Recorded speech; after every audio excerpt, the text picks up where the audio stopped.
शेतकरी मित्रांनो, आजच्या व्हिडिओमध्ये आपण हळद पिकाचे 120 ते 130 दिवसानंतरचं व्यवस्थापन, तर 150 दिवसापर्यंत याच्यावर काय व्यवस्थापन करायचं, 50 ते 60 दिवसापर्यंत याची सविस्तर माहिती आजच्या व्हिडिओमध्ये आपण पाहणार आहे. आपल्या प्लॉटवर आलेलं आहे आणि या प्लॉटला आपण आतापर्यंत 120 दिवसापर्यंतचं आपण 120 दिवसापर्यंत व्यवस्थापन केलेलं आहे आणि त्याप्रकारे आपला हळद हा प्लॉट डेव्हलप झालेला आहे.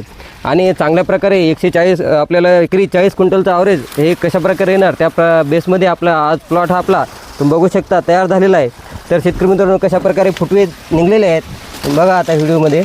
तसेच आता हे निघलेले फुटवे याचं आपल्याला जोपासना करणं महत्त्वाचं आहे. तसेच आता ते हळद पिकामध्ये शेंगा उघड्या पडायला त्या झाकणं महत्त्वाचं आहे. कारण ह्या शेंगा जर नाही झाकल्या तर तुम्ही बघू शकता, आता ह्या शेंगा जर नाही झाकल्या तर ह्या हिरव्या राहणार आणि आपली ही हळद पकणार नाही. त्यासाठी आपल्याला आता याच्यावर 130 दिवसानंतरचं व्यवस्थापन 160 दिवसापर्यंत काय करायचं आहे.